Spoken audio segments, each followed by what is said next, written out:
dito sa Barangay Talon 5, Las Piñas City, Uba Street. Sa aming paglalakbay, aming natagpuan si Aling Rose, 40 taong gulang na maituturing na kabilang sa nakakaranas ng kahirapan sa ating bansa. Ating matutunghayan o aalamin ang estado ng kanilang pamumuhay. Narito ang aming grupo upang malaman sa pamamagitan ng mga katanungan ang kanilang sitwasyon.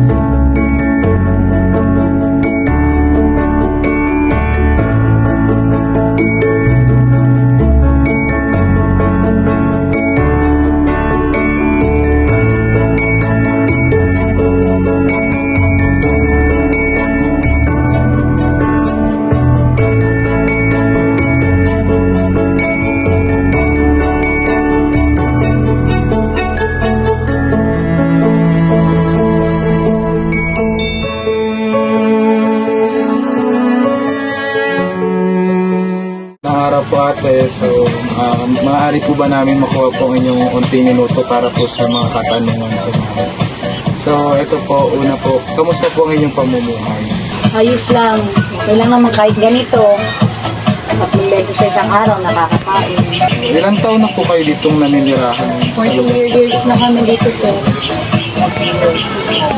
Saan po kayo kumukuha ng pangangailangan para sa araw-araw? Hindi, sideline. Siya, ang asawa ko kasi security guard. Yung siya katapusan ng sahod. Ako naman dito lang bahay. Mag-alaga ng mga bata, pag may extra, sa pasukan. So, sapat naman po ba yung mga kinikita ng inyong asawa po para po sa inyong mga pangangailangan? Hindi ko kaya. Hindi ko kasya sa amin. Kasi 4 po yung mga anak ko, 2 kami. 3 yung nag-aaral. Kulang po yung kinikita niya. Kaya minsan nakakapag-extra ako. Cleaners bahay. May mga pagkakataon po ba na hindi niyo po nabibili mga pangunahing pangangailangan kagaya na lang po ng mga gamot, mga ganun po? Hindi po namin kayang bumili ng minsan. Pag may pera, nakakabili. Pero pag wala, nangihingi ako sa kapitbahay kung meron silang extra gamot para sa mga sakit ng mga bata.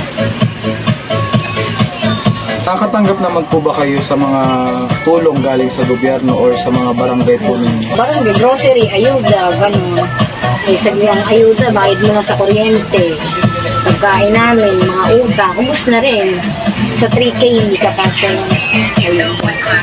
May pagkakataon po ba na nawawalan kayo ng pag-asa sa inyong buhay dahil sa mga pinagdadaanan mo po? Manalig lang sa Diyos. Po yung nagbibigay sa inyo ng lakas na loob para magpatuloy po sa buhay. Mga bata, mga anak ko, makikita ko habang lumalaki sila, nakikita ko yung grow up ng buhay nila. Maayos naman po ba yung kalagayan niyo po dito sa inyong lugar po? Ayos naman po, hindi naman mangkulong. Kahit kami naghihirap, sama-sama.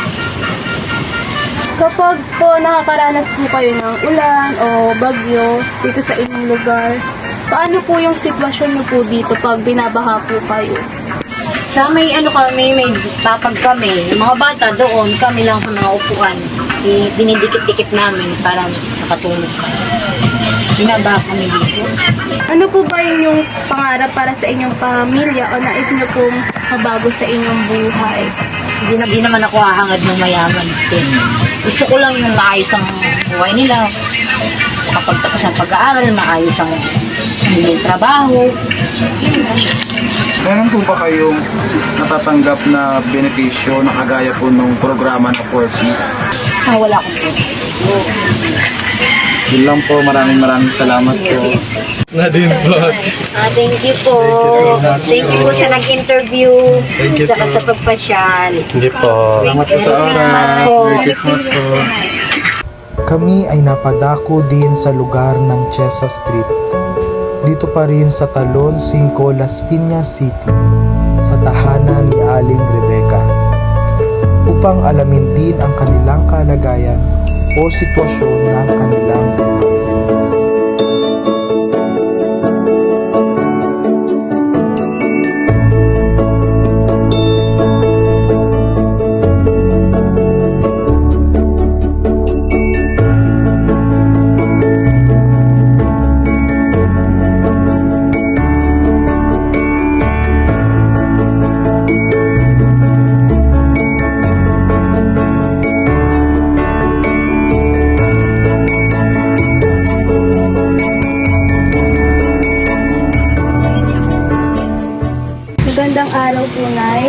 bang makahingi ng kakaunting oras? Kamusta po ang inyong pamumuhay? Ito po, minsan okay naman pero mas madalas kasi walang trabaho asawa. Ilang taon na po kayong naninirahan dito? Ay 2025 pa kami rito. 2005, sorry. 2005 hanggang ngayon. Ilan po kayo sa pamilya? Bali 7 kasama yung asawa ko kasi 5 po yung anak ko eh. Ilan po yung nag-aaral? 2 po, elementary po. Parehas. Saan kayo kumukuha ng pangangailangan po sa araw-araw? Namimili po kami ng yung bote at saka yung 1.5 tapos pag may silent asawa ko ganun lang. Saan po ba, sapat po ba yung kinikita nyo sa pangangailangan? Pinagkakasya lang po namin. Pating po ba sa punto na nakakapangutang na po kayo? Ay pagkakataon po ba na hindi niyo po nabibili yung mga pangunahing bagay tulad ng pagkain? Minsan pag pero mas priority namin mga anak namin kahit hindi na kami kumakain. Nakakatanggap po ba kayo ng tulong galing sa gobyerno? Kung dito po sa inyong barangay po. Meron po ba kayong natatanggap na benepisyo ng kagaya po ng tinatawag na programa na 4Ps? Hindi po yung anak ko po kasi na 2 nag-aaral. Actually lahat po sila 5. Hindi pa po sila na-register kasi wala nga. Ganyan po katulad ng isang buwan lang pumigit na walang trabaho asawa ko. Parang, syempre, kailangan, hindi naman po pwedeng lakarin yung munisipyo, di ba? Kailangan din na pamasahe. Tapos, may kasama rin po kasi ako na para mas mapabilis. Bali, tinutulungan niya ako. Syempre, kailangan ko rin pamasahe. Tapos, binibigyan ko yung kahit pa paano ng 100. Ganun pang lang nila, pang ulam lang nila o ano pa man. Para may mabot lang ako sa kanya kasi tinutulungan niya ako. Ganun. Pero ang na lang nun, bali, ipapasok na lang po yun sa kasi yung notaryo po. May notaryo kasi may bayad po kasi yun sa isang bata. 1,000 plus ang isang batang notaryo. Pero hindi ko alam kung kasi ang nangyari po noon, ipapasok na lang po yun sa bali. Ililibre na po yung notaryo kasi nanghingi po kami ng tulong nga po sa DSWD sa loob ng munisipyo.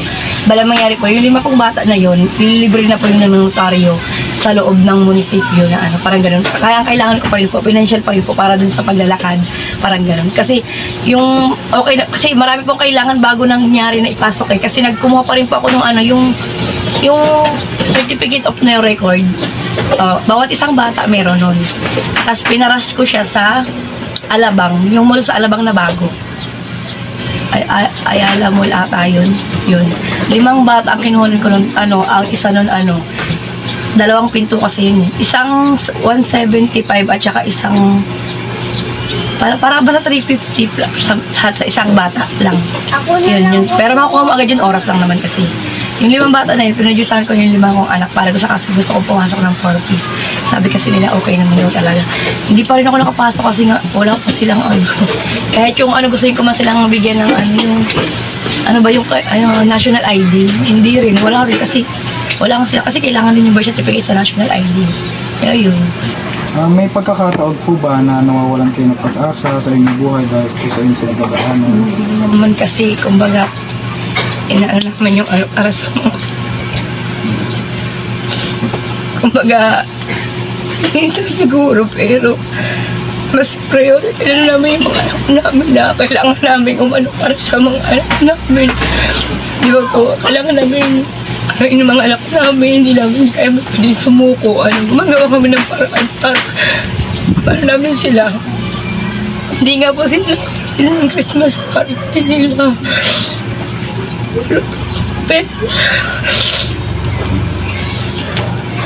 Maayos naman po yung kalagayan niyo po dito, yung mga seguridad, yung gano'n po. Okay naman po. Kapag po nakakaranas po kayo ng mga ulan o bagyo, ano po yung sitwasyon niyo po dito? Okay naman po. Hindi naman po kami nakabasa ng ulan. Kasi okay naman po. Yero naman po lahat. Pero dati po talaga, dumating po talaga sa time na loob ng bahay namin, talagang gano'n. As in, hindi lang talaga sa as in ba. Kasi yung buong namin dati pero ngayon okay na po. Okay na po ngayon. Dati po yung mga siguro may wish kami nagtiis na gano'n. Ano po ba yung nais niyo po? Pangarap niyo sa inyong pamilya o nais niyo mabago sa inyong buhay? Simple lang po, Gusto ko lang po. Kasi yung may anak kasi ako sa una, alam niya po yun. Bali, simple lang naman po yung gusto ko. Pag halimbawa, kung sa mga anak ko sa una, may nakapagtapos, tapos tulungan nila ako na, simple lang yung pangarap ko, magkaroon lang ako ng sariling bahay at lupa. Okay na ako dun. Basta sarili ko yung bahay at lupa. Dito kasi lang kami sa rides. Dito, nakikitirik lang kami. So, pag pinalis kami na may lupa, wala kami magagawa. Ganun yung namin. Pero matagal na po kami rito. 2005 pa po kami. Ano po yung nagbibigay sa inyo ng lakas na loob para magpatuloy po sa buhay? Mga anak ko po. Ano po yung maipapayo niyo po kagaya po sa aming mga kabataan nang sila po ay mas maging matatag at matibay po sa buhay?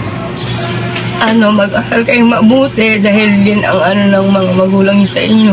Tapos, kung ano yung pinapayo ng mga magulang sa inyo, sundin nyo kasi mabuting asa, gumalang kahit sa ibang tao or sa basta yun, kahit saan kayo makarating, kailangan maging magalang kayo, may respeto kayo sa kapwa nyo.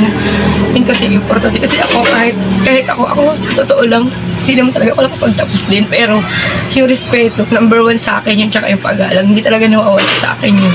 Kahit binabastos na ako ng tao or ano pa man, nandun pa rin yung, kahit ang tao, na parang, alam mo, hindi maganda, meron naman talagang ganun, yung parang, hindi magandang turing sa'yo. Ang iba kasi, kahit natulungan mo na, kasi dito sa amin madalas ganun eh.